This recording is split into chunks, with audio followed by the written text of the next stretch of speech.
ସାଙ୍ଗମାନେ ନମସ୍କାର। ଆଶା କରୁଛି ସମସ୍ତେ ଭଲରେ ଥିବ। ଆଜି ଆମେ ଶିଖିବା ବୋର୍ଡରେ କେମିତି ଆମେ ଇନଭର୍ଟର କନେକ୍ସନ ଦେବା।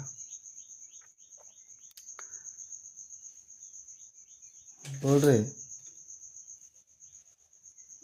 ଏଇଟା ହେଉଛି MCB, ଏଇଟା ଗୋଟେ ବୋର୍ଡ। এই ବୋର୍ଡରେ ଆମେ ଇନଭର୍ଟର କନେକ୍ସନ କରିବା। এটা ହେଉଛି ଇନଭର୍ଟର, এটা ହେଉଛି ବ୍ୟାଟେରୀ।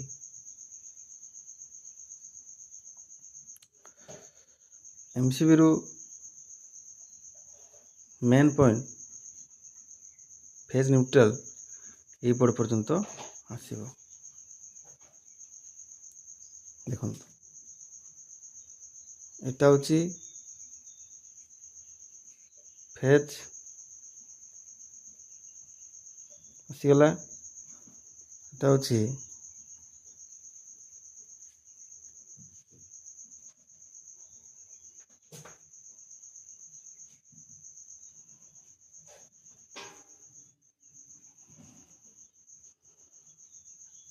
নিউট্রাল ଆସିଗଲା।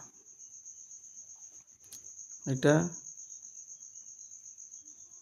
ফেজ কନେକ୍ସନ ହେଇଗଲା এই ବୋର୍ଡ ପାଇଁ। এই ବୋର୍ଡରେ ଖାଲି MCB ରୁ କନେକ୍ସନ ଆସିଲା। এই ବୋର୍ଡରେ ଆମର ଇନଭର୍ଟରର ଯେଉଁ ପଏଣ୍ଟଟା ବାହାରିବ, ଏଇଠି ଚାର୍ଜିଂ ପାଇଁ, ଇନଭର୍ଟର ପାୱାର ସପ୍ଲାଏ ପାଇଁ ଏଇଠି ଯିବ। ଏଇଟା ହେଲା ଫେଜ, ଏଇଟା ହେଲା ନ୍ୟୁଟ୍ରାଲ। এটা ସକେଟ ପିନ୍ 3 ପିନ୍ର ଗୋଟେ ପଏଣ୍ଟ ଥିବ, ସେଇଟା ଇନଭର୍ଟର ଆଣିକି ଏଠି ଯୋଡ଼ା ହେବ। ଏଇଠି ରହିବ ନ୍ୟୁଟ୍ରାଲ, ଏଠି ରହିବ ଫେଜ। ଏଇଟା ହେଇଗଲା MCB ରୁ ବୋର୍ଡରୁ ଇନଭର୍ଟରକୁ ସପ୍ଲାଏ କନେକ୍ସନ। ଏହାପରେ କ'ଣ ହେବ, ଇନଭର୍ଟର ଠାରୁ ବୋର୍ଡକୁ ପାୱାର ସପ୍ଲାଏ ହେବ। କେମିତି ହେବ ଦେଖନ୍ତୁ।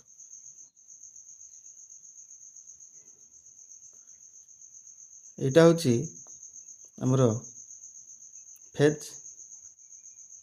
ଫେଜ୍ର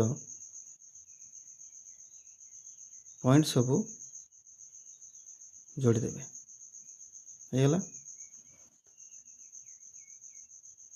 এই ପଏଣ୍ଟ ଗୋଟେ ହିଁ ପଏଣ୍ଟ ଆପଣ ବାହାର କରିବେ।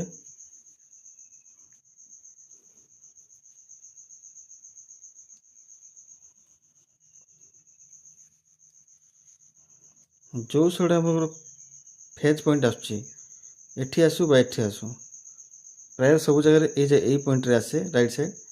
এই ସାଇଡ଼୍ରେ ଆପଣ 3 ପଏଣ୍ଟର ଗୋଟେ ସୁଇଚ୍ ନେବେ, ସକେଟ୍ ନେବେ, 3 ପଏଣ୍ଟର ପିନ୍ ନେବେ। এই ୱାୟାରକୁ এই ସାଇଡ଼୍ରେ ଯୋଡ଼ି এইଠି 3 ପିନ୍ ଦେବେ।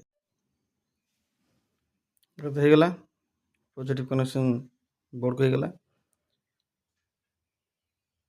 এইଠି ଠାରୁ ଆମେ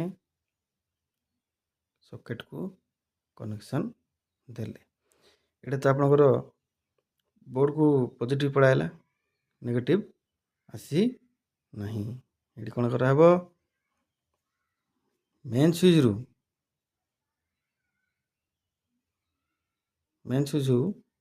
ଏଇଠାରୁ ଜଏଣ୍ଟ କରି ଆପଣ ଗୋଟେ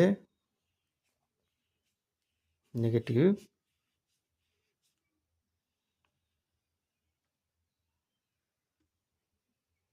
ୱାୟାର ଆଣି ଯୋଡ଼ିବେ। ହେଇଗଲା। ବୋର୍ଡକୁ ପଜିଟିଭ ପାଇଲା ଇନଭର୍ଟର ଠାରୁ, ନେଗେଟିଭଟା ଡାଇରେକ୍ଟ ପାଇଲା।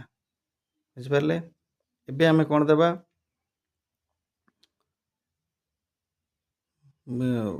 ବଲ୍ବ କନେକ୍ସନ୍ ଦେବା। ବଲ୍ବ କନେକ୍ସନ୍ କେମିତି ହେବ, এইটা ଆପଣଙ୍କର ନେଗେଟିଭ ଆଇଲା। ଏବେ ଆମେ ବଲ୍ବକୁ କନେକ୍ସନ୍ ଦେବା।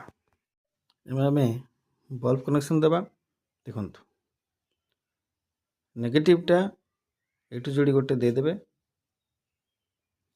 पॉजिटिवटा एठू आपण गोटे कनेक्शन नहीं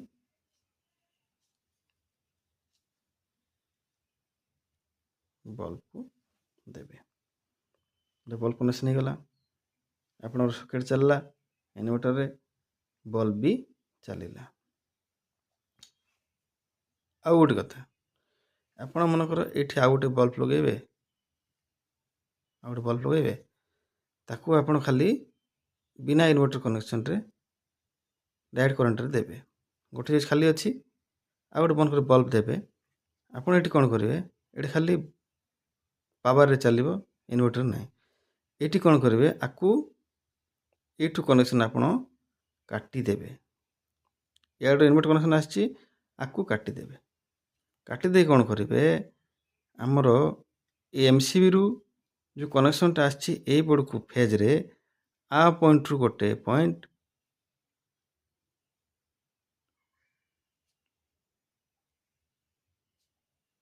एठी जोड़िबे एठारु गोटे आनी एठी जोड़िबे एटा कोन पावर सप्लाई थिले ए बल्ब जळिबो इन्वर्टर रे जळिबो नाही इन्वर्टर जळिबो नाही आकू पजे फेज दे देले न्यूट्रल सेमती गोटे कनेक्शन आनी जोड़ी देबे